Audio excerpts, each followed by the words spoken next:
तर आज आपण मायनर कायदा क्रमांक 4 हा कायदा अभ्यासणार आहोत. कायद्याचं नाव बघा, महाराष्ट्र झोपडपट्टी दादा हातभट्टीवाले औषधी द्रव्य विषयक गुन्हेगार व धोकादायक व्यक्ती यांच्या विघातक कृत्यांना आळा घालण्याबाबतचा अधिनियम 1981. या कायद्याची अंमलबजावणी जी आहे ते 11 जून 1981 ला झालेली आहे आणि या कायद्यामधील आपल्याला अभ्यासक्रमाला केवळ 4 कलमे आहेत. कायद्याचं नाव जरी तुम्हाला भलं मोठं वाटत असलं तरी कायदा हा अत्यंत सोपा आहे. परीक्षेमध्ये आपल्याला या कायद्यावरती प्रश्न 2 येणार आहेत आणि त्याचे गुण 4 असणार आहेत. म्हणजे बघा, एकंदरीत कलम 4 आहेत, प्रश्न 2 आहेत आणि गुण 4 आहेत. म्हणजे 4 कलमासाठी आपल्याला 4 गुण या ठिकाणी आहेत. अत्यंत सोपा कायदा आहे. जो तुम्ही वाचला असेल, माझ्या ऑडिओमध्ये ऐकला असेल, त्यापेक्षा अधिक सोप्या पद्धतीने मी तुम्हाला या ठिकाणी समजून सांगण्याचा प्रयत्न करतोय. तर या कायद्याला MPDA असं देखील म्हटलं जातं. एम म्हणजे Maharashtra, P prevention, D dangerous, A activity. या कायद्याची आपण पार्श्वभूमी लक्षात घेऊया. म्हणजे थोडक्यात या कायद्याचा उद्देश, या कायद्यामध्ये अशा काही बाबी नमूद केल्या आहेत, असे काही अपराध सांगितले आहेत की त्यांना डेंजरस ऍक्टिव्हिटी असं म्हटलेलं आहे. डेंजरस ऍक्टिव्हिटी म्हणजे काय, खालीलपैकी कोणता घटक डेंजरस ऍक्टिव्हिटी या सदरामध्ये मोडतो, असा जर प्रश्न असेल तर या कायद्यामध्ये ज्या गोष्टी दिलेल्या आहेत, व्याख्या कलम 2 मध्ये अ पासून ग पर्यंत ज्या बाबी दिलेल्या आहेत त्याच बाबी डेंजरस ऍक्टिव्हिटी मध्ये दिलेल्या आहेत. समजा तुम्हाला एखादं उदाहरण दिलं आणि त्याच्यामध्ये दिलं की घरफोडी हे डेंजरस ऍक्टिव्हिटी मध्ये येईल का? सर्वसाधारण जर विचार केला तर घरफोडी हे डेंजरस ऍक्टिव्हिटी मध्ये येतं असं आपल्याला वाटतं, परंतु या कायद्यानुसार ते डेंजरस ऍक्टिव्हिटी मध्ये बसत नाही. ही गोष्ट प्रामुख्याने आपण पहिल्यांदा या ठिकाणी लक्षात ठेवली पाहिजे. तर या कायद्याचा उद्देश काय आहे की समाजामध्ये ज्या काही धोकादायक व्यक्ती आहेत किंवा ज्या काही डेंजरस ऍक्टिव्हिटी आहेत, मग त्या डेंजरस ऍक्टिव्हिटी कुठल्या असतील तर झोपडपट्टीवाले, जसं की हातभट्टीवाले, औषधी द्रव्य विषयक गुन्हेगार, व्हिडिओ चाचेगिरी करणारे, हातभट्टीवाले, धोकादायक व्यक्ती, अत्यावश्यक ज्या वस्तू आहेत दैनंदिन आपल्या जीवनामध्ये लागणाऱ्या त्याच्यामध्ये काळाबाजार करणारे व्यक्ती, म्हणजे अनधिकृत बांधकाम करणारे व्यक्ती, अशा काही घटकांचा याच्यामध्ये समावेश केलेला आहे आणि त्यांना म्हणलेलं आहे की डेंजरस ऍक्टिव्हिटी. मग या डेंजरस ऍक्टिव्हिटी कोणी जर करू पाहत असेल, करण्याचा प्रयत्न करत असेल तर ते घडण्या अगोदर त्याला प्रिव्हेन्शन करणं, विघातक कृत्यांना आळा घालण्याबाबतचा हा अधिनियम आहे. तो घडेल याची वाट बघत न बसता त्याला प्रतिबंध करणं, MPDA, पी प्रिव्हेन्शन, त्याला प्रतिबंध करणं, यासाठी या कायद्याची निर्मिती झालेली आहे. मग याची प्रोसेस जी आहे ती अत्यंत क्लिष्ट स्वरूपाची आहे, कुप्रसिद्ध आहे, खिचकट आहे. ते असं आहे की समजा समाजातील एखादी व्यक्ती, एखादा घटक असं समाजविघातक कृत्य करत आहे की ज्या कृत्याला या कायद्यानुसार डेंजरस ऍक्टिव्हिटी म्हणून संबोधलेलं आहे. तर त्याविषयी 2 व्यक्ती काय करतात, गुप्त अहवाल, गुप्त बातमी किंवा गुप्त पद्धतीने आपला बयान पोलीस अधिकाऱ्याकडे देतात आणि त्या बयानाच्या आधारे त्याची चौकशी चालवली जाते, त्याची सत्यता पडताळली जाते, त्याची छाननी केली जाते आणि त्या पद्धतीनं मग त्याला स्थानबद्ध केलं जातं या कायद्यानुसार. मग याचा जो वापर आहे, वापर गैरवापर, याचा जो वापर आहे तो या व्यक्तींच्या कृत्यांना आळा घालण्यासाठी. आळा का घालायचा तर समाजामध्ये शांतता निर्माण व्हावी, समाजामध्ये कायदा सुव्यवस्थेचे प्रश्न निर्माण होऊ नये, अशांतता निर्माण होऊ नये, यासाठी या कायद्याचा वापर केला गेला. परंतु या कायद्याचा दुरुपयोग सुद्धा झालेला दिसतो. कारण एखाद्यावर सूड उगवण्याच्या दृष्टीनं आपण काय सांगितलं की या ठिकाणी 2 व्यक्ती काय करतात, त्यांचा गुप्त बयान देतात की अमुक अमुक व्यक्ती अशा अशा ठिकाणी हे काम करण्याच्या तयारीत आहे, प्रयत्न करत आहे, करण्याच्या विचारात आहे, अपप्रेरणा देत आहे मग तो पोलीस अधिकारी काय करतो, त्या ठिकाणी चौकशी सुरू करतो आणि एखाद्या वेळेस त्यानं केलेलं कृत्य हे या कायद्यानुसार डेंजरस ऍक्टिव्हिटी मध्ये बसत नसलं तरी देखील त्याला स्थानबद्ध केलं जात. मग असाच एक आपण खटला बघूया, युवराज पवार व्हर्सेस महाराष्ट्र सरकार. हा 2014चा खटला आहे. या खटल्यामध्ये आरोपीने घरफोडी केलेली असते. मग घरफोडी केल्यानंतर त्याला स्थानबद्ध केलं जातं. मग त्याचे वकील दाद मागतात. स्थानबद्ध केल्यानंतर सगळ्यात महत्वाची गोष्ट असते की त्याला स्थानबद्ध का केलं आहे, त्याची कारणं नमूद करणं, त्याचा तपशील नमूद करणं आणि ही जी केलेली स्थानबद्धता आहे ही स्थानबद्धता योग्य आहे, म्हणजे ह्या डेंजरस ऍक्टिव्हिटीला आळा घालण्याबाबतची आहे हे सिद्ध करावं लागतं, तेव्हा ती स्थानबद्धता कायद्यानं ग्राह्य असते. मग घरफोडी हे कृत्य धोकादायक कसं काय असू शकतं, समाजामध्ये यामुळे अशांतता कशी काय निर्माण केली जाऊ शकते, डेंजरस ऍक्टिव्हिटी मध्ये घरफोडी कसं बसू शकतं, या आधारावरती ही जी केस आहे ही निर्दोष झाली, लक्षात ठेवा. म्हणजेच काय, घरफोडी हे कृत्य मग असे मी सांगितल्याप्रमाणे या सदरामध्ये मोडत नाही. आता हा जो कायदा आहे, एकंदरीत ह्या कायद्याच्या कलम 2 मध्ये खूप सगळे संदर्भ दिले आहेत की कोणत्या कोणत्या गोष्टी डेंजरस ऍक्टिव्हिटी मध्ये येतात. आणि ठीक आहे, डेंजरस ऍक्टिव्हिटी मध्ये आल्यानंतर कलम हे 2 झालं. 3 मध्ये काय सांगितलेलं आहे, 3 मध्ये सांगितलेलं आहे की अशा व्यक्तींना, अशा म्हणजे विवक्षित म्हणजे विशिष्ट, कोणत्या, या डेंजरस ऍक्टिव्हिटी करू पाहणाऱ्या यांना प्रतिबंध करायचा आहे. मग या लोकांना स्थानबद्ध करण्याचा आदेश कोण काढतं, तर राज्य शासन काढतं. त्याचबरोबर जिल्हाधिकारी काढतो, जिल्हा दंडाधिकारी काढतो, त्याचबरोबर पोलीस आयुक्त काढतो. मग त्याची मुदत काय असेल, राज्य शासनाने केलेला त्याची मुदत काय असेल, जिल्हा दंडाधिकाऱ्यानं आयुक्तानं केलेला त्याची मुदत काय असेल, जर त्याला मान्यता मिळाली नाही तर त्याचं काय होईल, मान्यता किती दिवसामध्ये मिळवावी लागते, त्याची छाननी कोण करतं, यानंतरची प्रोसेस जी आहे ती आपल्याला कलम 3 मध्ये सांगितलेली आहे. आणि मग 8 कलम आहे. 8 कलमामध्ये काय सांगितलं की ज्याला स्थानबद्ध केलेलं आहे, ज्याला स्थानबद्धतेचा त्याच्यावरती परिणाम झालेला आहे, अशा व्यक्तींना काय करायचं आहे, त्याची माहिती या 8 कलमामध्ये द्यायची आहे. त्याला सांगायचे तुला ह्या कारणासाठी स्थानबद्ध केलं, मग तू असं करू शकतो, मग तू न्याय मागू शकतो. व्यक्ती या कायद्याच्या विरोधामध्ये म्हणजे त्याला स्थानबद्धतेच्या विरोधामध्ये राज्यघटना अनुच्छेद 22/5 याचा भंग झाला म्हणून काय करू शकते, दाद मागू शकते राज्य शासनाकडे. राज्य शासन म्हणजे गृह विभागाकडे. आणि जर तिथं त्याला दाद मिळाली नाही तर ते उच्च न्यायालयामध्ये म्हणजे हायकोर्टामध्ये दाद मागू शकतो. हे आपल्याला कलम 8 मध्ये म्हणजे एकंदरीत ह्या कायद्यामध्ये सांगितलेलं आहे. आणि त्यानंतरचं जे शेवटचं कलम आहे, कलम 13, त्याच्यामध्ये असं सांगितलेलं आहे की या कायद्याचा जो स्थानबद्ध केलेला कमाल कालावधी आहे तो कालावधी किती असेल, म्हणजे स्थानबद्धता किती दिवसापर्यंत, किती महिन्यापर्यंत, किती वर्षापर्यंत असू शकेल. हे एकंदरीत झाला आपला काय झाला, हा पूर्ण कायदा. आता लक्षात आलं असेल तुमच्या 2, 3, 8, 13.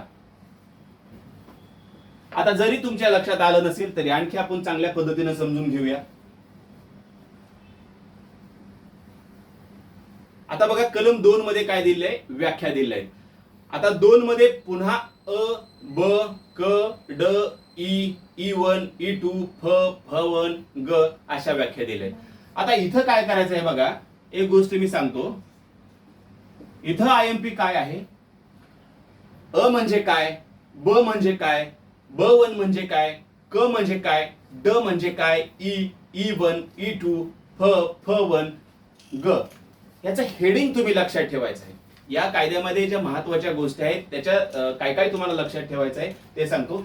याचं हेडिंग तुम्ही लक्षात ठेवायचं आहे. बाकी यामधला जो मजकूर आहे तो वाचून वाचून तुमच्या लक्षामध्ये राहतोच. असं कधीच होणार नाही की अ मधला मजकूर तुम्ही ब मध्ये लिहिताय, ब मधला मजकूर तुम्ही ग मध्ये लिहिताय. कारण समजा ग मध्ये व्याख्या दिली आहे अनधिकृत बांधकाम. मग जर समजा ग मध्ये अनधिकृत बांधकाम दिलेलं आहे, फक्त तुम्ही लक्षात काय ठेवायचे, ग अनधिकृत बांधकाम, ग अनधिकृत बांधकाम.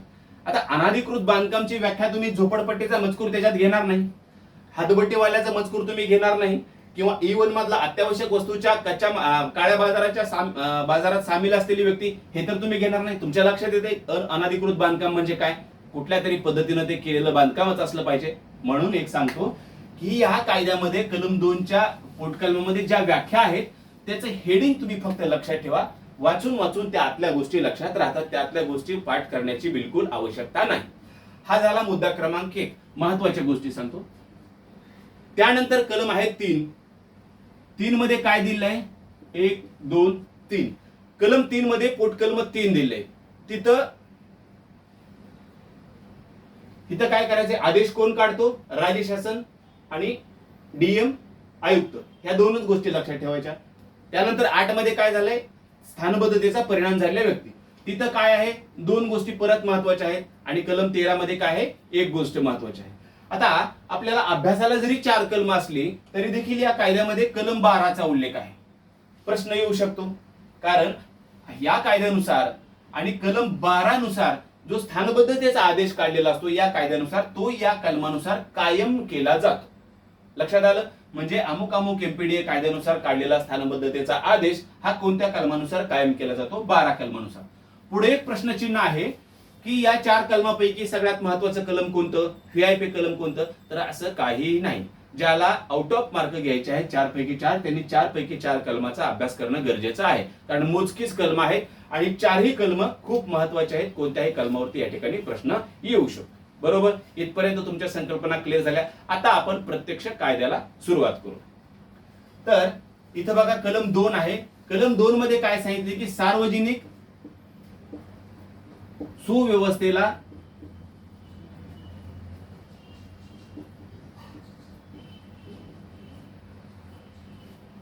मध्ये काय सांगितले की सार्वजनिक सुव्यवस्थेला बाधा ठरेल किंवा बाधा पोचवेल अशा कोणत्याही प्रकारचे कृत्य, म्हणजे असे कोणतेही प्रकारचे कृत्य. मग पुढं असं दिलेलं आहे, त्याच्यामध्ये खाली 1 2 3 4 5 दिलेलं आहे. 2 3 4 5 हे जे घटक आहेत हे पोटकलम पाठ करू नका, कारण ह्याचा सविस्तर जो विस्तार आहे तो खाली ब क ड अ ब क ड वगैरे मध्ये दिलेला आहे. हे एकंदरीत सगळ्या गोष्टीचा आढावा दिलेला आहे की सार्वजनिक सुव्यवस्थेला बाधा पोहोचवणारे असे कोणतेही कृत्य. मग ह्याच्यामध्ये एक मुद्दा दिलाय, त्याला तिथं सांगितले की झोपडपट्टी दादाच्या बाबतीमध्ये असेल, 2 मध्ये दिले की हदबट्टीवाल्यांच्या बाबतीमध्ये असेल, 3 मध्ये औषधी द्रव्याच्या बाबतीत, 4 मध्ये धोकादायक व्यक्तीच्या बाबतीत, 4 अ म्हणजे वाळू तस्कराच्या बाबतीत, 4 ब म्हणजे अत्यावश्यक वस्तूच्या काळा बाजारात सामील असलेल्या व्यक्तीच्या बाबतीत, 5 मध्ये दिले की व्हिडिओ चाचांच्या बाबतीत. हे 5 मुद्दे या ठिकाणी दिलेले आहेत. मग याचं स्पष्टीकरण इथं दिलेलं आहे.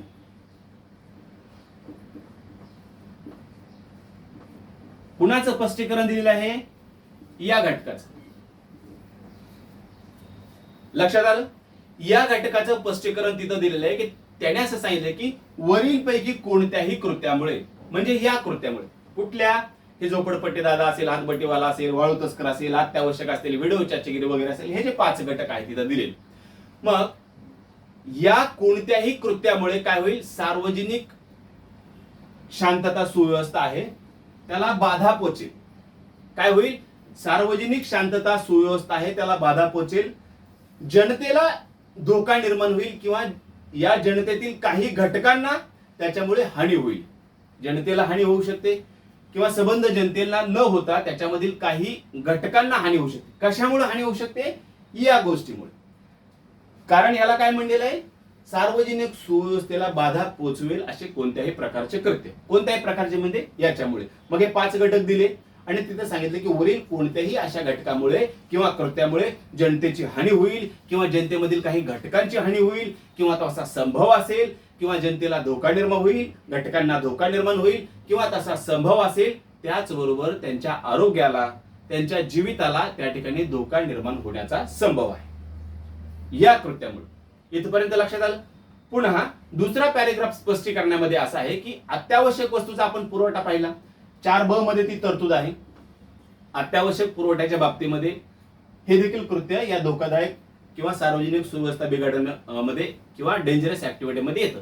मग अशा गोष्टीमुळे काय होत असतं की सार्वजनिक ज्या अत्यावश्यक वस्तू आहेत, अत्यावश्यक वस्तू म्हणजे कोणत्या, अन्न वस्त्र निवारा, ज्या गोष्टी दैनंदिन जीवन लागण्यासाठी आपल्याला लागतात त्याच्यामध्ये टंचाई निर्माण होते, त्याच्यामध्ये महागाई निर्माण होते आणि याचा समाजावरती विपरीत परिणाम होतो. बरोबर आहे. या काळ्या बाजारामुळे काय होते, सार्वजनिक सुव्यवस्था धोक्यामध्ये येते. कशी काय येऊ शकते, तर आता आपण बघतो ना, एखादं राशनचं दुकान असेल त्याच्यामध्ये भेसळ निर्माण करणं, एखादं अन्न पदार्थाचा पुरवठा करणारं सार्वजनिक ठिकाण असेल त्याच्यामध्ये काळा बाजार करणं, समजा सर्वसामान्य लोकांना गहू ज्वारी, गहू तांदूळ, रॉकेट वगैरे ह्या गोष्टींना वाटप करतात त्या काळ्या बाजाराच्या किमतीनं विकणं. म्हणजे जसं की आपण बघतो 2 रुपये किलोनं तांदूळ सर्वसामान्य माणसाला म्हणजे पिवळं रेशन कार्ड असलेल्या लोकांना द्यायचं गव्हर्नमेंटची तरतूद आहे. आता आहे की नाही मला माहित नाही, पण ते त्यांना न पुरविता ते अन्य ठिकाणी काळ्या बाजारामध्ये विकणं. मग याच्यामुळे काय होतं, एकंदरीत सार्वजनिक सुव्यवस्था जी आहे ती धोक्यामध्ये येते आणि दैनंदिन जीवन जगण्यासाठी लोकांना अडथळा निर्माण होतो. तेव्हा ते कृत्य कसं असेल, सार्वजनिक सुव्यवस्था बिघडवणारं किंवा अशांतता निर्माण करणारं असेल. हा झाला दुसरा पॅरेग्राफ. आणि तिसरा पॅरेग्राफ जो आपण 5वा मुद्दा या ठिकाणी बघितला की व्हिडिओ चर्चांच्या बाबतीमध्ये.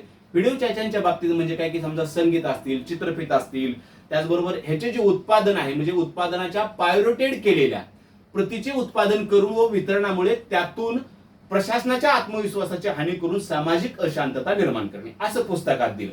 पण सांगतो यामुळे काय होतं की व्हिडिओ चर्चा म्हणजे काय किंवा व्हिडिओ पायरेट म्हणजे काय, हे स्पष्टीकरणातला आपण तिसरा पॅरेग्राफ बघत आहोत.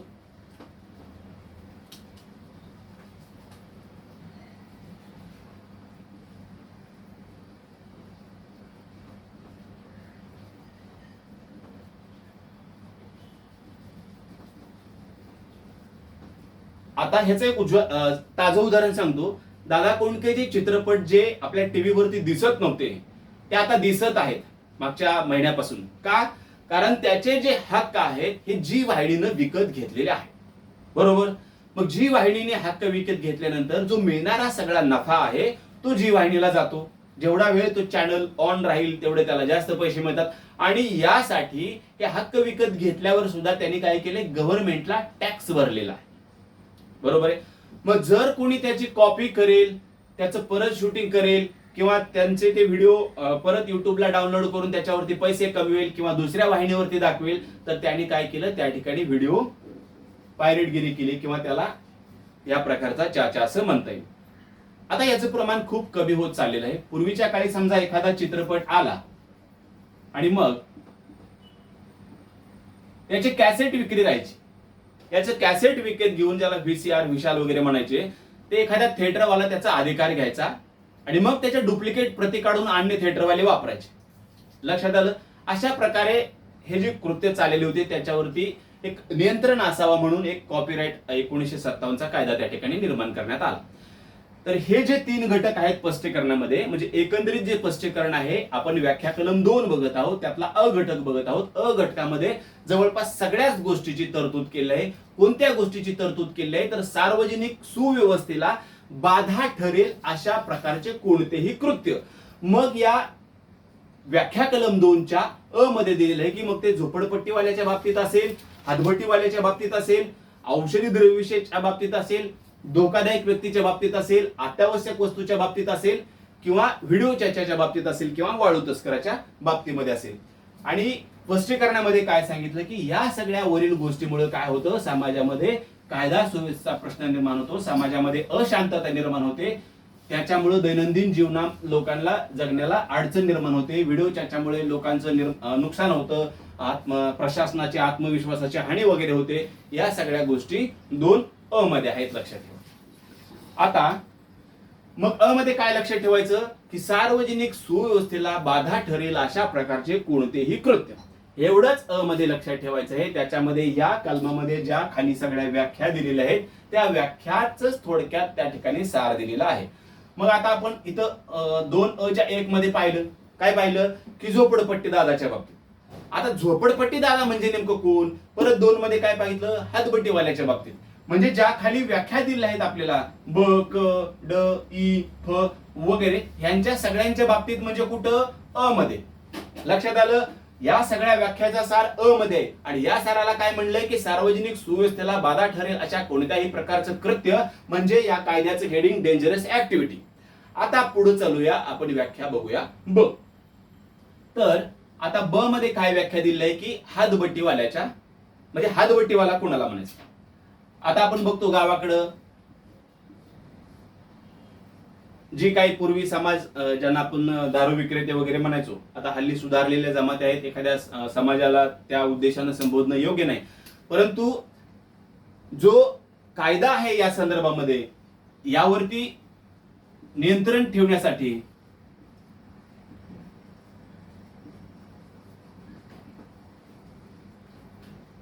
आता तो समाज नाही, कुणी या प्रकारचं कृत्य करते की जेणेकरून ते डेंजरस ऍक्टिव्हिटी मध्ये मोडतं. लक्षात ठेवा, अ पासून ग पर्यंतच्याच फक्त घटक, चाच फक्त अपराध या कायद्यानुसार डेंजरस ऍक्टिव्हिटी म्हटलेले आहेत. बाकी कोणताही अपराध जरी केला आणि त्याला स्थानबद्ध केलं तरी ती स्थानबद्धता कायद्यानुसार अयोग्य आहे. कोर्ट त्याला निर्दोष मुक्त करतं, त्याला जामीन देतं वगैरे वगैरे गोष्टी. मग आता ब मध्ये काय सांगितलेलं आहे, ब मध्ये लक्षात ठेवा, महाराष्ट्र दारूबंदी अधिनियम जो आहे 1949चा, त्याच्यामध्ये दिलेल्या कायदेशीर सगळ्या तरतुदीचा किंवा त्याच्यामधील कोणत्याही तरतुदीचा भंग करणे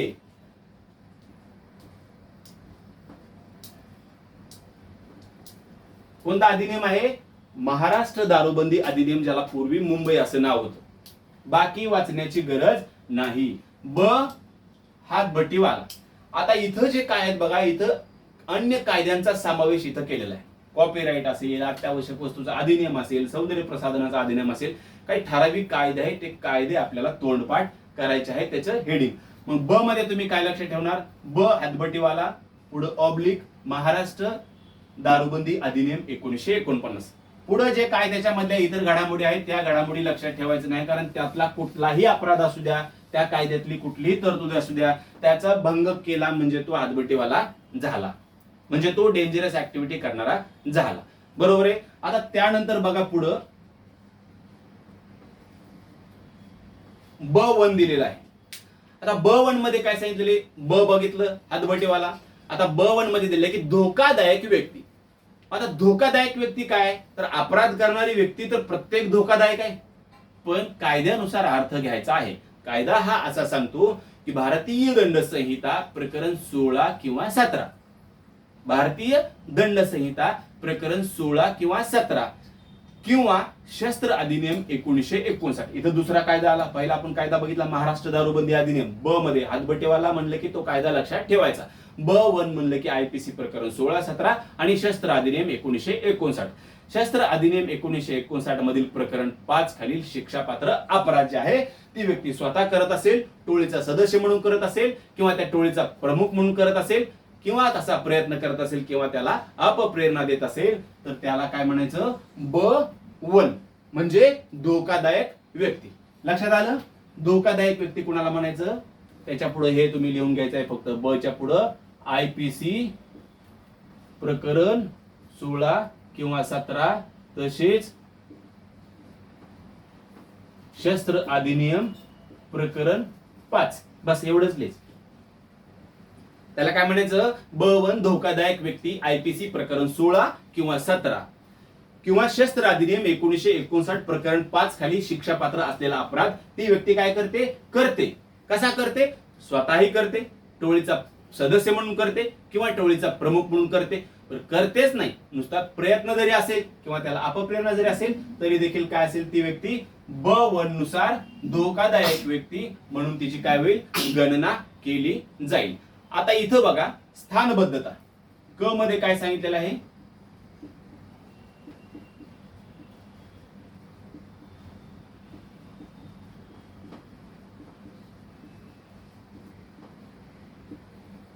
स्थानबद्धतेचा आदेश. आता स्थानबद्धतेचा जो आदेश आहे तो कलम 3 नुसार काढतात. कोण काढतात, का काढतात ते आपण बघूया. पण हा जो स्थानबद्धतेचा आदेश आहे कलम 3 नुसार काढलेला, आणि त्याची व्याख्या क मध्ये दिलेली आहे की स्थानबद्धतेचा आदेश, तर ह्याचं एवढंच आहे की कलम 3 नुसार काढलेला. झालं काय आहे, कलम 3 नुसार काढलेला. परंतु हा जो आदेश आहे तो कलम 12 नुसार कायम होतो, हे सुद्धा आपल्याला लक्षात या ठिकाणी ठेवायचं आहे. लक्षात आलं. कलम 3 मध्ये हा आदेश काढला जातो, म्हणून क जे आहे स्थानबद्धतेचा आदेश, त्याच्या पुढे म्हणायचं कलम 3 नुसार काढलेला या कायद्यानुसार कोणताही स्थानबद्धतेचा आदेश. आता व्याख्या ड आहे. ड मध्ये स्थानबद्ध दिले. मग स्थानबद्ध आदेशानुसार स्थानबद्ध ज्या व्यक्तीला केलेला आहे त्याला म्हणायचं स्थानबद्ध.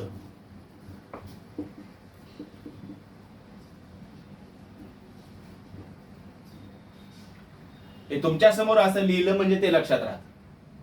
जर का ऑलरेडी आयतं लिहिलेलं असेल तर शिकवण्यासाठी त्रास होत नाही आणि ते लक्षात पण राहत नाही.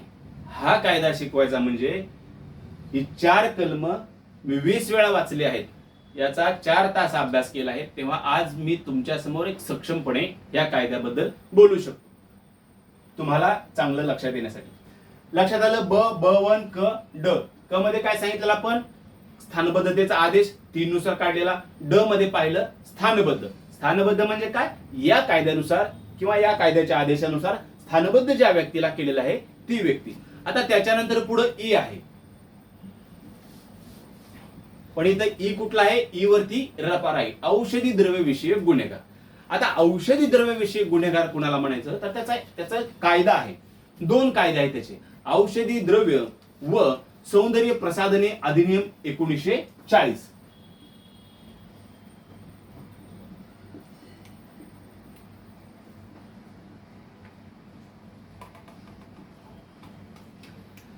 औषधी द्रव्य व सौंदर्य प्रसाधने अधिनियम 1940 आणि दुसरा कायदा आहे घातक औषधी द्रव्य अधिनियम 1930. ई मध्ये काय सांगितलं की औषधी द्रव्य विषयक गुन्हेगार कुणाला म्हणायचं. मी परत सांगतो, हे जे हेडिंग आहे हे हेडिंग लक्षात ठेवायचं आहे. ब म्हणलं की तुमच्या रात्री सुद्धा उठून लक्षात आलं पाहिजे हातबट्टीवाला, आणि पुढं महाराष्ट्र दारूबंदी अधिनियम 1949. स्थानबद्ध म्हणलं स्थानबद्ध केलेली व्यक्ती. क स्थानबद्धतेचा आदेश म्हणलं कलम 3 नुसार काढलेला आदेश. ई म्हणलं औषधी द्रव्य विषयक गुन्हेगार म्हणलं की 2 कायदे आपल्या समोर थया नाचले पाहिजे. एक 1940 चा, एक दुसरा 1930 चा. 1930 चा जो आहे तिथं घातक नावाचा शब्द आहे, वरच्या कायद्यामध्ये औषधी द्रव्य व सौंदर्य प्रसाधनेबाबतचा अधिनियम, आणि खाली तोच अधिनियम आहे फक्त घातक औषधी द्रव्य 1930. मग या 2 कायद्यामध्ये या कायद्यातल्या ज्या तरतुदी आहे त्या तरतुदीचा भंग करणारी व्यक्ती, मग काही असू द्या, विकते, वाहते वगैरे वगैरे हजार बाबी त्याच्यामध्ये आहेत, त्याचा भंग जिथं झाला असेल तरतुदीचा तर तो काय होईल? औषधी द्रव्य विषयक गुन्हेगार होईल. आता त्यानंतर त्याच्या पुढचा घटक आहे E1. इथं आपण चुकू शकतो. कसं? ब झाले की ब1 आहे, ब झाले की क नाही. ब मध्ये हातबट्टीवाला, क मध्ये धोकादायक व्यक्ती. धोकादायक व्यक्ती म्हणलं ब1, IPC 1617 शस्त्र अधिनियम प्रकरण 5. तसं इथं E1 आहे. E1 मध्ये सांगितले की अत्यावश्यक वस्तूच्या काळ्या बाजारात सामील असलेली व्यक्ती. परत इथं कायदे आहेत. मग आता अत्यावश्यक वस्तूचा कायदा कुठला आहे? पाठ करून टाकायचं. स्पष्टीकरणामध्ये सांगितले की अत्याधुनिक वस्तू अधिनियम 1955, शस्त्र अधिनियम तुम्हाला माहिती आहे 59, दारूबंदी अधिनियम 1949, सौंदर्य प्रसाधनाचा पहिला अधिनियम 1940 आणि दुसरा अधिनियम जो घातक शब्द वापरलाय 1930. ह्या दोन्हीचा भंग म्हणले की ई आलं. ई वरती रपार. इडलिंबूचा औषधी विषयक गुन्हेगार. E1 म्हणजे अत्यावश्यक वस्तूच्या काळ्या बाजारात सामील झालेली कोणतीही व्यक्ती. त्याच्यामध्ये स्पष्टीकरणामध्ये सांगितले की अत्यावश्यक वस्तू अधिनियम 1955. हा कायदा इथं लक्षामध्ये ठेवायचा आहे. मग या कायद्यामधला भंग कोणत्या? मग तिथं परत 1 आणि 2 असे मुद्दे दिलेत. म्हणजे काय? 1 मध्ये सांगितले की हा जो कायदा आहे अत्यावश्यक वस्तू अधिनियम 1955 खंड 1 असं म्हणलेलं आहे. काही हरकत नाही. अत्यावश्यक वस्तू अधिनियम 1955 यानुसार समाजास आवश्यक वस्तूचे उत्पादन. हा कायदा का काढला? कारण ज्या अत्यावश्यक वस्तू आहेत, दैनंदिन वस्तू आहेत, ज्याची माणसाला दररोजचे जीवन जगण्यासाठी गरज असते, अशा वस्तूचा काळा बाजार होऊ नये. अशा वस्तूची दैनंदिन जीवनामध्ये सामान्य माणसांना अडचण निर्माण होऊ नये, टंचाई निर्माण होऊ नये. आणि मग अडचण निर्माण झाली, टंचाई निर्माण झाली तर काय होतं? भाववाढ होतो. बरोबर आहे? भाववाढ होतो आणि मग महागाई वाढते आणि मग याचे समाजावरती परिणाम होतात. कसं परिणाम होतात? तर महागाई वाढते म्हणजे सामान्य माणूस तो त्या वस्तू घेऊ शकत नाही. मग चोऱ्या माऱ्या वाढल्या, सर्वसामान्य लोक, मग झोपडपट्टीतले लोक, अनेक वाटा आहेत. म्हणजे याचा एक विपरीत परिणाम समाजावरती होत असतो. म्हणून हा घटक इथं घेतलेला आहे. तर याचा मुद्दा क्रमांक 1 मध्ये सांगितले की समाजास आवश्यक असलेल्या ज्या वस्तू आहेत त्या वस्तूंचे उत्पादन, प्रापण, प्रापण म्हणजे देखभाल, पुरवठा या बाबतीत तत्कालीन कायद्यानुसार जे अपराध आहेत ते अपराध करणारी व्यक्ती या कायद्यानुसार असं ह्या E1 नुसार तिला म्हटलं जाईल की अत्यावश्यक वस्तूच्या काळाबाजारात ती सामील आहे. कोण आहे की हा जो कायदा आहे 1955 चा अत्यावश्यक वस्तू पुरवठा अधिनियम वगैरे किंवा अत्यावश्यक वस्तू अधिनियम 1955 चा खंड 1 नुसार की त्या वस्तूचे उत्पादन, तिचं देखभाल, तिचा पुरवठा याच्यामध्ये ती काय करते, कायद्यानुसार असलेला एखादा अपराध करते तर त्या व्यक्तीला अत्यावश्यक वस्तूच्या काळ्या बाजारात ती सामील आहे असं म्हटलं जातं. ईचं हेडिंग आहे अत्यावश्यक वस्तूच्या काळ्या बाजारात सामील असलेली व्यक्ती. मग ती व्यक्ती कुणाला म्हणावं ते मुद्दा क्रमांक 1 आणि मुद्दा क्रमांक 2 मध्ये सांगितलेलं आहे. आता मी जो तुम्हाला मुद्दा सांगितला की अत्यावश्यक वस्तूचे उत्पादन, तिची देखभाल, पुरवठा यानुसार ती अपराध करते, हा झाला मुद्दा 1. आणि मुद्दा दुसरा की तिथं परत कायद्याचं नाव की अत्यावश्यक वस्तू अधिनियम 1955 नुसार जी वस्तू अत्यावश्यक आहे म्हणजे काय, समजा ही वस्तू अत्यावश्यक आहे तर त्या वस्तूचा व्यवहार, त्या कोणत्याही वस्तूचा व्यवहार म्हणजे समजा 1 2 3 4 गहू, बाजरी, ज्वारी, कोलगेट, पाणी ह्या सगळ्या दैनंदिन जीवनात अत्यावश्यक वस्तू आहेत तर त्यापैकी कोणतीही एक वस्तू असेल, कोणत्याही एका वस्तूचा व्यवहार करणे या घटकामध्ये ग्राह्य धरलं जाईल. इथपर्यंत तुमच्या लक्षात आलं.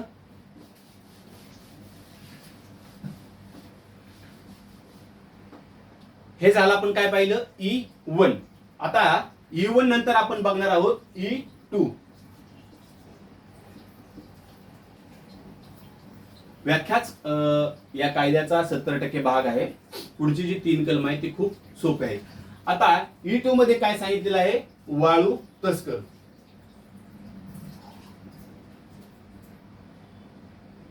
आता आपण बघतो या गोष्टी समाजामध्ये की वाळू तस्कर म्हणजे काय, ज्याला मान्यता नाही, ज्याला पुरावा नाही, ज्यानं एखादं कायद्याचं टेंडर घेतलेलं नाही, तर अशा ज्या किंवा ज्या वाळूच्या खाणी आहेत किंवा खनिजाच्या खाणी आहेत या संदर्भामध्ये ज्या गोष्टी कायदेशीर मान्यता नाहीत किंवा त्या संदर्भातले जे कायदे आहेत, कायदे म्हणजे कोणते, त्यांनी सांगितलं की जो खनिजाचा कायदा आहे, खाणी व खनिजे अधिनियम,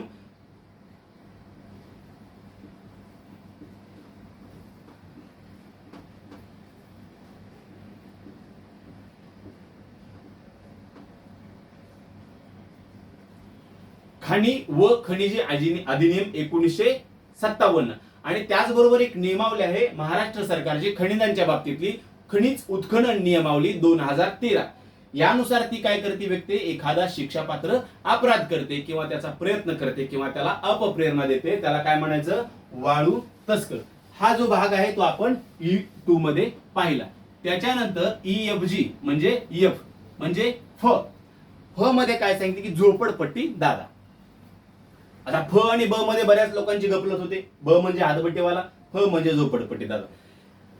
हेडिंग का पाठ करायचं परत सांगतो. आता ब मध्ये काय सांगितलेलं आहे, ब मधला मजकूर तुम्ही फ मध्ये आणाल का, तुम्हाला माहिती आहे की फ मध्ये काय आहे, झोपडपट्टी दादा आहे आणि ब मध्ये काय, हातभट्टीवाला आहे. मग हातभट्टीवाल्याचा मजकूर काय की महाराष्ट्र दारूबंदी अधिनियम 1949 नुसार त्यामध्ये असलेल्या तरतुदींचा भंग करणारी व्यक्ती म्हणजे हातभट्टीवाला होईल, बरोबर, ब मध्ये. मग फ चं हेडिंग तुम्हाला माहित आहे, फ चं हेडिंग काय, झोपडपट्टी दादा. तो मजकूर कसा इकडे येईल, त्यामुळे आतला जो मजकूर आहे तो लक्षात ठेवायचा नाही. फक्त आपले छोटे छोटे कायदे लक्षात ठेवा की कोणत्या घटकामध्ये कोणता कायदा आहे. जसं की आपण E2 मध्ये पाहिलं, खनिजाची महाराष्ट्राची नियमावली आहे 2013 ची आणि त्याचा जो कायदा आहे खनिज अधिनियम 1957. त्याचबरोबर E1 मध्ये अत्यावश्यक वस्तूचा कायदा पाहिला, ई मध्ये औषधद्रव्य विषयीचे 2 कायदे पाहिले, त्याचबरोबर B1 मध्ये आपण IPC किंवा शस्त्र अधिनियम पाहिला. तसं फ मध्ये लक्षात ठेवा झोपडपट्टी दादा. आता झोपडपट्टी दादा नेमकं कुणाला म्हणायचं आहे की जे घटक आहेत बघा समाजामध्ये, जे दादागिरी करतात, सरकारी जमिनी असतील किंवा कुणाच्या सर्वसामान्य माणसांच्या खाजगी जमिनी असतील तर त्या बळकावण्याचा प्रयत्न करतात. आपण बघतो ग्रामीण भागामध्ये काही गायरान असतात सरकारची, ती गायरानं स्वतःच्या नावावरती करतात, मग त्याच्यावरती कुठतरी जनावराला गोठा निर्माण करणं, मग हळूहळू त्याच्यावरती कब्जा निर्माण करतात, बरोबर आहे. तर अशा व्यक्तीला काय म्हणलेलं आहे या ठिकाणी, झोपडपट्टी दादा म्हणलेलं आहे. म्हणजेच बेकायदेशीरपणे खाजगी असेल किंवा सरकारी असेल अशा जमिनीचा ते काय करतात, ताबा घेतात, त्या ठिकाणी प्रवेश करतात किंवा ते भाड्यानं देतात किंवा ते विकतात. म्हणजे अन्य या संदर्भातल्या ज्या गोष्टी आहेत त्या काय करतात, त्या ठिकाणी करतात. आणि यासाठी त्या अनाधिकृत बांधकाम करतात. आणि हे जे घटक आहेत म्हणजे प्रवेश करणे, भाड्यानं देणे, ताबा घेणे, मक्तेदारी करणे, त्याचबरोबर भोगवटादारांना त्रास देणे, अशा बाबी करण्यासाठी पैसा पुरवला जातो किंवा त्यांच्याकडून भाडे वसुली केली जाते किंवा भोगवटादाराला त्या ठिकाणी हुसकावून लावलं जातं किंवा त्या बाबतीतले प्रयत्न केले जातात किंवा त्या प्रकारे अपप्रेरणा दिली जाते. या सगळ्या घटकांचा समावेश कुठं असेल, फ मध्ये असेल. फ म्हणजे कुठं असेल, झोपडपट्टी दादाच्या बाबतीमध्ये असेल. आता त्याच्यानंतर आहे F1. F1 म्हणजे काय, व्हिडिओ पायरेट.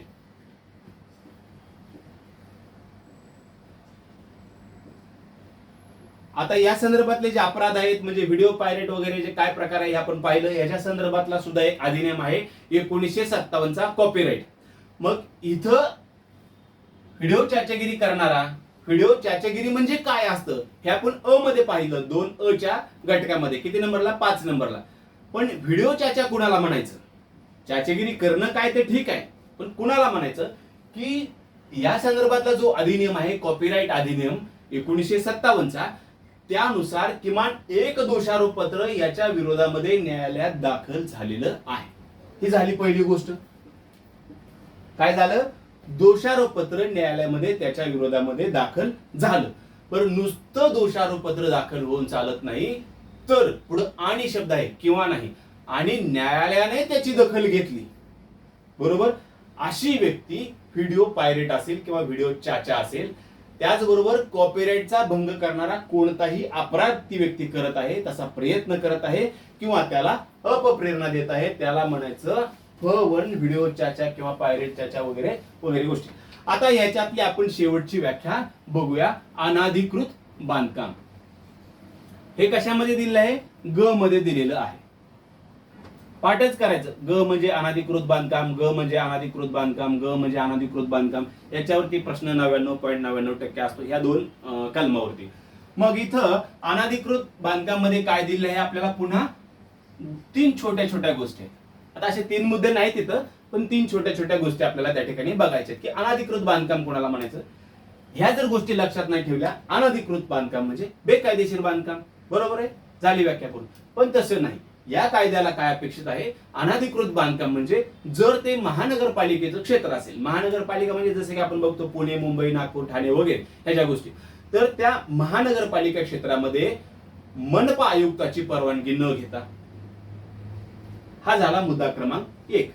अन्य क्षेत्रामध्ये दंडाधिकाऱ्याची, दंडाधिकारी कोणता, जिल्हा दंडाधिकारी. जिल्हा अधिकारी मी म्हटलेलं नाही, जिल्हा अधिकारी हा प्रत्येक जिल्हाधिकारी हा जिल्हा दंडाधिकारी नसतो, लक्षात ठेवा. CRPC ऑडिओ भाग 2 कलम 6 ऐका, त्याच्यामध्ये माहिती आहे. इथे सांगितले की जर ते मनपा क्षेत्र असेल तर मनपा आयुक्तांची, अन्य क्षेत्र असेल तर जिल्हा दंडाधिकाऱ्याची परवानगी न घेता केलेले बांधकाम. आणि मुद्दा क्रमांक 3 म्हणलेला आहे की समजा क्षेत्र कोणतंही असो, तत्कालीन जे कायदे आहेत बांधकामा संदर्भातले त्याच्यामध्ये अमुक अमुक तरतुदी केल्या आहेत, त्या तरतुदीनुसार न केलेले बांधकाम म्हणजे अनाधिकृत बांधकाम आहे. अशा पद्धतीनं काय झालेलं आहे, आपलं हे व्याख्या कलम 2 संपलेलं आहे, बरोबर आहे. व्याख्या कलम 2 पुन्हा एकदा समजून घ्या. व्याख्या कलम 2 च्या अ मध्ये सांगितले की सार्वजनिक सुव्यवस्थेला बाधा ठरेल अशा प्रकारचे कोणतेही कृत्य.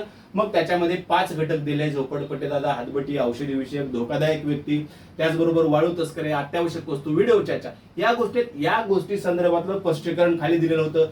त्याच्यानंतर ब घटक पाहिला हातबट्टीवाला, B1 पाहिला धोकादायक व्यक्ती, त्यानंतर क मध्ये आपण स्थानबद्धतेचा आदेश पाहिला, ड मध्ये स्थानबद्ध, ई मध्ये औषधी द्रव्यविषयक गुन्हेगार, E1 म्हणजे अत्यावश्यक वस्तूच्या काळ्या बाजारात सामील असलेली गोष्टी, E2 म्हणजे आपण वाळू तस्कर पाहिला, फ मध्ये झोपडपट्टी दादा, F1 मध्ये व्हिडिओ चाचा आणि ग मध्ये अनाधिकृत बांधकाम. या गोष्टी आपल्याला काय झाल्या पाहिजे, तोंडपाठ झाल्या पाहिजे. अशा पद्धतीने आपलं हे 2 कलम संपलं. आता आपण बघूया 3 कलम. आता ठीक आहे, 2 मधल्या गोष्टी बघितल्या की अमुक अमुक व्यक्ती अशा अशा प्रकारचा अपराध करत आहेत, करण्याचा प्रयत्न करत आहेत किंवा करण्यासाठी अपप्रेरणा देत आहेत. मग चला आता काय करूया, आपण ह्यांच्या विरोधामध्ये स्थानबद्धतेचा आदेश काढूया. मग स्थानबद्धतेचा आदेश कोण काढेल? जर अशा प्रकारचं कृत्य सार्वजनिक शांतता सुव्यवस्था भंग करण्याचं कृत्य एखादी व्यक्ती करत आहे असं जर कुणाला वाटलं, राज्य शासनाला असं जर राज्य शासनाला वाटलं, नुसतं वाटलं नाही तर राज्य शासनाची खात्री झाली आणि अशा कृत्याला प्रतिबंध करता यावा म्हणून काय करेल? राज्य शासन त्या ठिकाणी तसा आदेश काढेल. कलम 3 चे हेडिंग आहे विवक्षित व्यक्तींना स्थानबद्ध करण्याचे आदेश देण्याचा अधिकार. कलम 3 पोटकलम 1 राज्य शासनाला खात्री झाली की काय खात्री झाली की असं गुन्हे होण्याच्या तयारीत आहे, धोकादायक प्रसंग उद्भवणार आहे, धोकादायक व्यक्ती अमुक अमुक या हालचालीमध्ये आहे, त्याची प्रोसेस झाली, 2 व्यक्तीचे बयान झाले, सगळ्या गोष्टी झाल्या. मग अधिकार कोणाला आहे? जर राज्य सरकारची खात्री झाली, त्याला वाटलं तर त्या गोष्टीला प्रतिबंध करायचा आहे आणि करता यावा म्हणून तो काय करेल? त्या ठिकाणी आदेश काढेल. हे झालं पोटकलम 1. म्हणजे अधिकार कुणाला? राज्य शासन. 3 टाकायचं, हेडिंग टाकायचं, 1 म्हणायचं, राज्य शासन म्हणायचं, संपलं. आता 2 मध्ये काय सांगितलंय बघा. 2 मध्ये फक्त ह्या 2 गोष्टी लिहायच्या. डीएम ऑब्लिक पोलीस आयुक्त, किंवा तुम्ही असंही लिहू शकता डीएम ऑब्लिक सीपी. बरोबर आहे. झालं पोटकलम 2. हे झालं कुणासाठी? ज्यानं वाचलं आहे, ऐकलं आहे, समजून घेतलं आहे. 4 कलम आहेत. 4 कलम 4 ओळीमध्ये बसतात. त्या गोष्टी मी तुम्हाला सांगणार आहे. शॉर्ट नोट्स तुम्हाला काढायला मी सांगितले, पण काढता येत नसतील तर मी काढून देणार आहे. परंतु शॉर्ट नोट्सचा अभ्यास कुणाला उपयोगी पडतो? ज्याचा खूप अभ्यास झाला आहे आणि ज्याला अभ्यासाची रिव्हिजनची गरज आहे, अशा लोकांना त्याचा फायदा होतो. 1-1 मिनिटामध्ये 1-1 मायनर कायदा अभ्यासून होतो. परंतु त्या अगोदर खूप अभ्यास करणं गरजेचं आहे. कलम 3 हेडिंग आहे विवक्षित व्यक्तींना, अशा व्यक्तींना, अशा म्हणजे कुठल्या? ह्या सगळ्या आपण पाहिलेल्या, त्यांना स्थानबद्ध करायचंय आणि करण्याचा अधिकार कोणाला? पोटकलम 1 मध्ये सांगितलं की राज्य शासनाला आहे. राज्य शासनाला तशी खात्री झाली पाहिजे. मग खात्री झाल्यानंतर त्याला प्रतिबंध करण्यासाठी राज्य शासन काय करतं? त्याचा आदेश काढतं. पोटकलम 2 मध्ये सांगितलं की तो अधिकार डीएम आणि पोलीस आयुक्तांना सुद्धा आहे. त्यांच्या हद्दीमध्ये जर राज्य शासनाला वाटलं की अमुक अमुक एखाद्या जिल्ह्याच्या किंवा एखाद्या शहराच्या किंवा एखाद्या डीएमच्या अंडर किंवा एखाद्या सीपीच्या अंडर एखाद्या शहरामध्ये एखाद्या भागामध्ये अशा प्रकारची परिस्थिती उद्भवली आहे, कशा की सार्वजनिक शांतता सुव्यवस्था भंग होऊ शकतो, एखादं धोकादायक कृत्य वगैरे घडू शकतं, अशी जर राज्य शासनाची खात्री झाली आणि ह्या दोघांची सुद्धा खात्री झाली, बरोबर आहे, ह्या दोघांची सुद्धा खात्री झाली, तर काय करतात? हे आदेश काढतात. मग राज्य शासन ह्यांना आदेश काढून सांगतं की तुम्ही तसा आदेश काढा आणि त्या राज्य शासनाच्या आदेशामध्ये एक मुदत दिलेली असते. या मुदतीपर्यंत तो आदेश काढा म्हणून सांगितलेलं असतं. ही मुदत असते. अगोदर याचा कालावधी होता 3 महिने, आता झालेला आहे 6 महिने.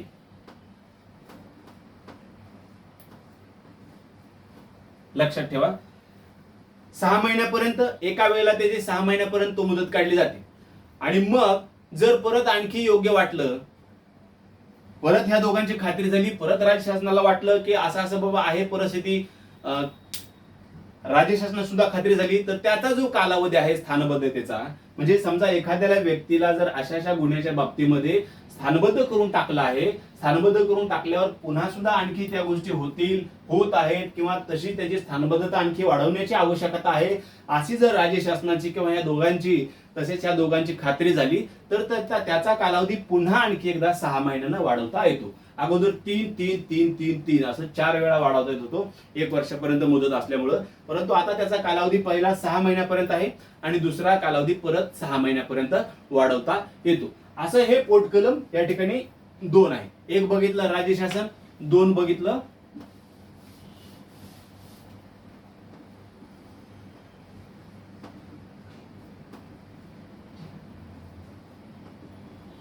झालं, असं लिहायचं 2. मग त्याच्यानंतर पोटकलम 3 काय आहे की समजा ह्या 2 मधल्या लोकांनी आदेश काढला, मग आदेश काढल्यावर काय त्यानं गप्प बसायचं का? नाही.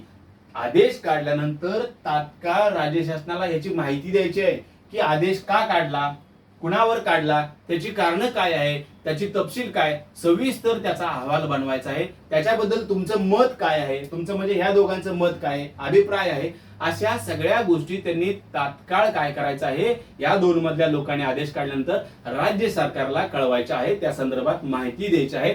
आणि जर यांच्या माहितीवरून जर राज्य सरकारनं तो आदेश मंजूर केला नाही, म्हणजे इथं काय करणार हे दोघं, पोटकलम 3 मध्ये यांना माहिती देणार,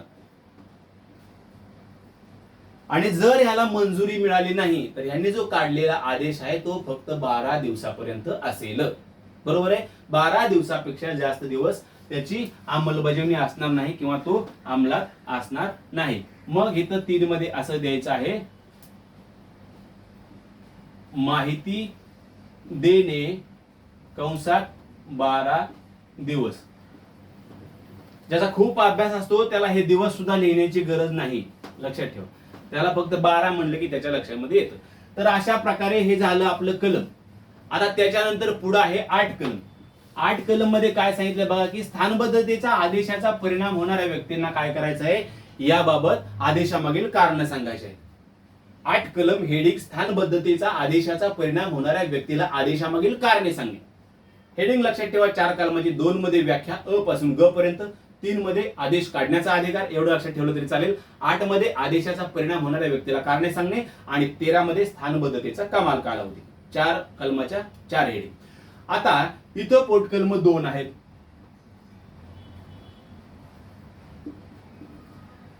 इथं काय सांगितलं, की आदेशामागची कारणे सांगा. कुणाला सांगा, ज्याच्यावर त्याचा परिणाम होतो त्याला सांगा. लवकर सांगा. कधी सांगा, तात्काळ सांगा.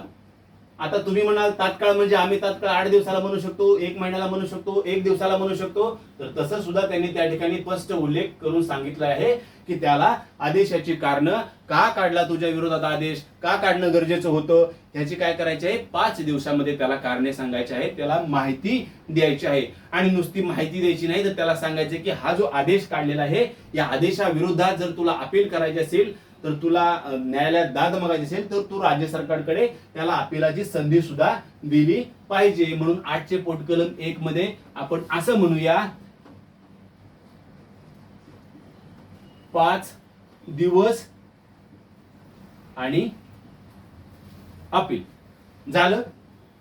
आता दुसरी गोष्ट 8च्या पोटकलम 2 मध्ये सांगितलं, की पोटकलम 1 मध्ये आदेशाची कारण सांगणं गरजेचं आहे असं आपण म्हणलो, परंतु त्या आदेशाची कारण उघड करणं, त्या आदेशाची कारण सांगणं जर हे समाज हिताच्या दृष्टीनं अयोग्य असेल, म्हणजे योग्य नसेल, त्याचा समाजावर काहीतरी विपरीत परिणाम होत असेल की ह्याची कारण त्याला सांगितल्यामुळे, तर तसं सांगणं त्या लोकांना, त्या प्राधिकाऱ्याला, ज्यांना आदेश काढला त्याला बंधनकारक असणार नाही. म्हणून इथं लिहायचं बंधन नाही. झालं हे 8 कलम. 8 कलमामध्ये काय सांगितलं, की आदेशाची कारण ज्याच्यावर परिणाम झाला त्या व्यक्तीला सांगा. पोटकलम 1 मध्ये दिलेलं आहे की 5 दिवसात सांगा, लवकर सांगा, त्याला अपीलाची संधी द्या. पोटकलम 2 मध्ये सांगितले की कारण सांगण्याची गरज नाही जर ते समाजविघातक असेल, समाजहिताच्या विरोध असेल. आता या कायद्यातलं आपण शेवटचं कलम बघूया, कलम 13. कलम 13चं हेडिंग असं आहे, स्थानबद्धतेचा कमाल कालावधी. इथे एक गोष्ट लक्षात ठेवा, या कायद्यानुसार काढलेला व कलम 12 नुसार कायम केलेला हा जो आदेश आहे, त्या व्यक्तीला स्थानबद्ध केलेल्या तारखेपासून 12 महिन्यापेक्षा अधिक नसेल.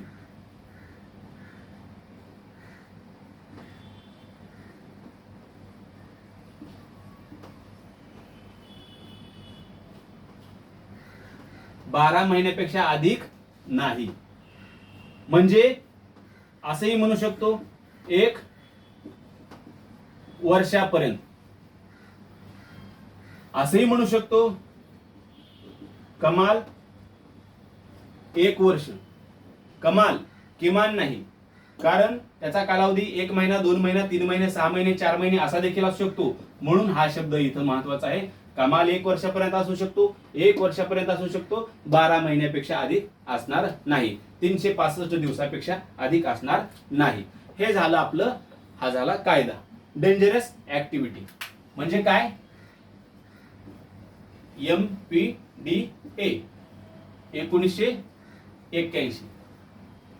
आता काय करायचं आहे, तुम्ही हा कायदा आठवण्याचा प्रयत्न करायचा आहे. या कायद्यामध्ये किती कलम आहेत, डोळे झाका. मी तुम्हाला सगळा कायदा सांगतो. या कायद्यामध्ये एकूण 4 कलम आहेत, 2 प्रश्न या आपल्याला येणार आहेत. प्रश्न 2 आहेत, गुण आहेत 4. या कायद्यामध्ये कलम आहेत 4. पहिलं कलम आहे 2, दुसरं कलम आहे 3, तिसरं कलम आहे 8 आणि चौथं कलम आहे 13. तर 2 कलमामध्ये काय सांगितलं होतं, अ घटक दिलेला होता, अ घटकामध्ये परत 5 घटक दिले होते. त्याच्यानंतर ब घटक होता, ब मध्ये सांगितले की हातबट्टेवाला 1949 चा कायदा. त्याच्यानंतर आपल्याला ब1 सांगितलं होता, ब1 मध्ये धोकादायक व्यक्ती, आयपीसी प्रकरण 16-17 शस्त्र अधिनियम कायद्याचा उल्लेख त्या ठिकाणी आहे. क मध्ये स्थानबद्धतेचा म्हणजे 3 नुसार काढलेला आदेश आहे. ड मध्ये स्थानबद्धता आहे म्हणजे स्थानबद्ध केलेली व्यक्ती.